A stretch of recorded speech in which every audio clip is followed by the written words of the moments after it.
forward to this book since you first read another piece from it last year. It's on sale downstairs in the Ghoulish Bookstore, by the way.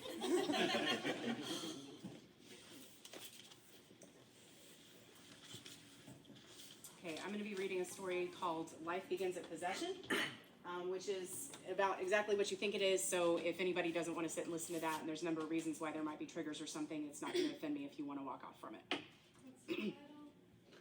Life begins at possession. Nausea roiled in Jordan's gut, acid shooting up the back of his throat. Wrenching pain twisted through his belly, bad enough that if he wasn't queasy already, the force of it would have made him puke.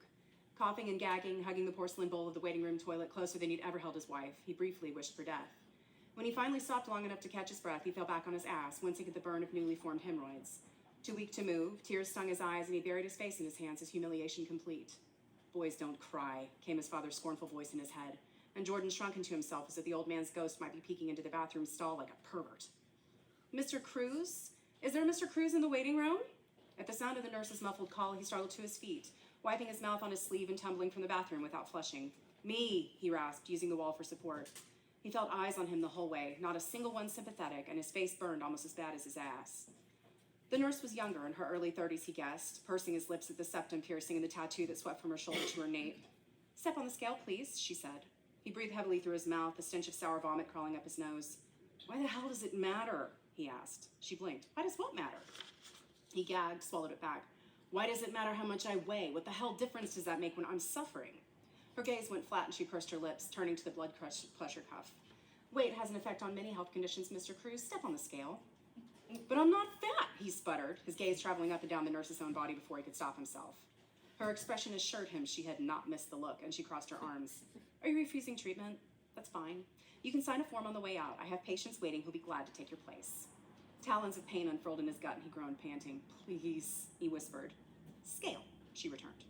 Seething, he stepped on and bit his lip while she fiddled with the sliding weights. "That's a good 10 pounds up from the last time you were here to see us, Mr. Cruz. Any changes in your health?" He belched and covered his mouth too late, and she winced away from the noxious cloud. "Can we please just get in a room to talk about this?" She stayed silent while she took his blood pressure and respiration and led him back through a maze of hallways until she came to a room with an open door.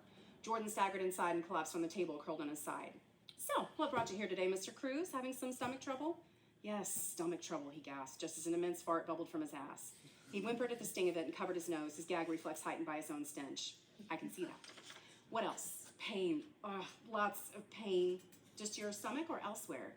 "Well, mostly there, but it's like my skin doesn't feel right, and my... He couldn't think of an elevated term for butthole in his agony, so he just gestured, sending waves of heavy stench smearing through the room. I see. "Mr. Cruz, what was the date of your last erection?" "What?" He jerked upright before he could think better of it and was barely in time to grab the MS's basin she handed him. She waited him out, offered him a cup of water to rinse his mouth, and when he was quiet, she repeated her question. "What the fuck does that have to do with anything?" She pursed her lips. "Language, Mr. Cruz. There's no cause to talk to me like that. Just answer the question." Grinding his molars, he thought back. It had been a while for he and Laura. It rarely seemed worth the effort anymore, and he could get himself off without bothering to pretend to search for the elusive and, he was convinced, non-existent female orgasm. Besides, she couldn't turn him on the way he could. Admiring himself in the full-length mirror, watching his impressive erection spring to life. He was so damn proud of it, he usually didn't require much physical stimulation to finish. But when was the last time? He hadn't been feeling good enough for arousal the last couple months, so it must have been just before... No, he wasn't going there. "Last week," he said finally, his gaze meeting hers long enough to tell she didn't buy it. "Okay, Mr. Cruz, the doctor will be in shortly. Please strip everything off and put the gown on, and I do mean everything." It was at least 30 agonizing minutes before the doctor made an appearance, and by the time the door opened, Jordan was ready to beg the man for relief. He was brought up short when another woman entered, just as punk rock pathetic as the nurse. She wore the white coat of a doctor, but that was where her professionalism ended. Her hair was two-toned, dark purple on one side of her part, electric pink on the other, the short strands gathered into a pair of pigtails. The nurse slipped in behind her, and he had the impression of more people waiting in the hallway. "Mr. Cruz, I'm Dr. McCorvey. My nurse tells me you've been a bit combative. I'm hoping you've got that out of your system." "I'm not combative, Angela," he said, peering at her name tag. "Just miserable as hell." She raised an eyebrow, the polite smile fading.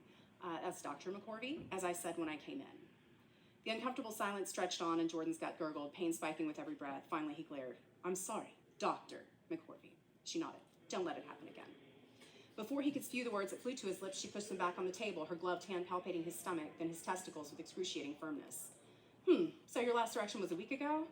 "That's odd. odd, but it happens in some cases. She beckoned to someone in the hall. Lisa, can you bring that card in here, please? Yet another heavy metal reject sauntered in behind a cart with a big screen, barely closing the door before she pulled out a thin wand that was as long as her arm. Humming, she squirted lubrication on it while Jordan's gut turned to ice. What the hell is that for? Strong hands bore him inexorably back down to the table. Scoot forward, please, until your butt's at the very end and put your feet in the stirrups you'll find on either side. What? What the fuck? No! The doctor sighed and nodded at her nurse. Can you help the patient, please, Gwen? The nurse pulled him roughly down the table and jammed his feet one by one into a pair of uncomfortable stirrups. Jordan was left with his genitals in the air, his asshole flapping in the wind. Before he could utter another protest, the Lisa woman put her hand on his abdomen, smiled, and said, "This may be a bit uncomfortable." Before he knew it, something was jammed up his ass, every centimeter scraping against the tender surface. A scream was torn from him and his pelvis lifted, trying to buck the foreign object from his body. Unfazed, Lisa pushed down on his belly and moved the wand around sickeningly, studying the screen all the while. She looked over at the doc and smiled. "Just as you thought." She flipped a dial on her monitor, and all at once a crackling wubba-wubba sound filled the room.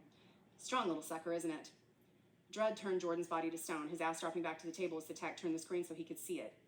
What is it?" he asked. She pointed to a small dark shape with erratic edges and a pair of glowing red eyes. "See these? They'll be its horns. They usually come in around the 3-month mark. Not long to wait." He couldn't speak or move, staring at the image of the monstrosity that had taken over his body. Numb, he didn't even react when she pulled the wand back out, accompanied by yet another gust of foul gas. "It's a demon, Mr. Cruz. Are you telling me this wasn't expected?" He choked, forcing himself into a sitting position, wincing with each movement. "Of course not. No one in a right mind wants a fucking demon growing inside them." The doctor frowned, gestured something to the ultrasound tech. Lisa left, closing the door behind her, leaving him alone with the other two. Dr. McCorvey seated herself on a rolling stool and pulled closer. "Get it out of me," he blurted before she could speak. "Get it out. They're exorcists, even if there aren't any in this state anymore. I know in Indiana, you don't know what you're saying," the doctor interrupted. "This little, innocent demon might not be what you were expecting, but it has a right to live and breathe too. You know the law.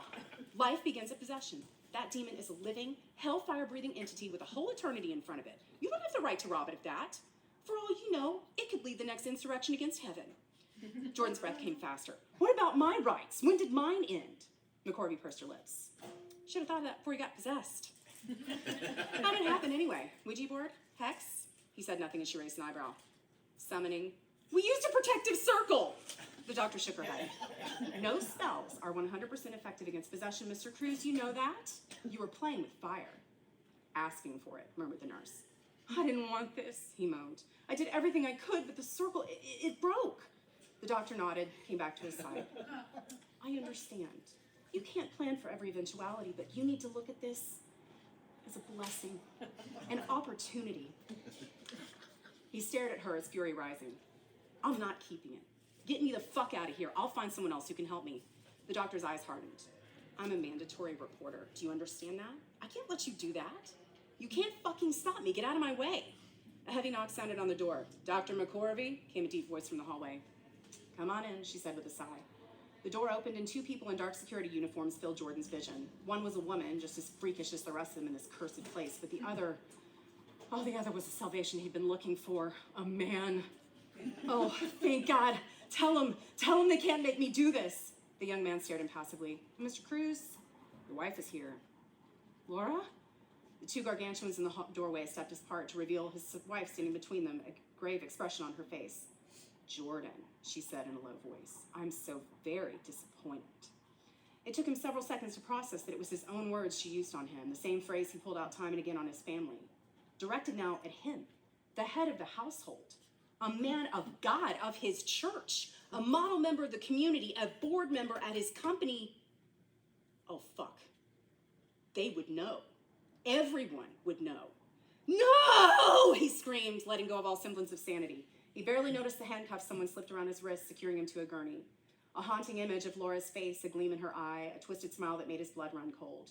Someone, 2 someones, wheeling him away down a series of dark halls until they reached a room with padded walls. "This is just until you can calm yourself, Mr. Cruz," said the male security guard, his words finally enough to penetrate Jordan's maelstrom. "Wait!" he called. The guard stared, face set in stone. "Yeah?" Jordan licked his lips, glanced down at his gut. "How do they get it out? I mean, when it's full term, how?" The guard shook his head, this time in sympathy, Jordan realized. You got a 50-50 chance, he said, with a suggestive glance at either end of Jordan's nether regions. The screams of the new vessel only bothered those around him for seconds before the door mercifully closed. Another day, another miracle, thought the guard, strolling down the hall in his partner's company, whistling, secure in the knowledge it could never happen to him.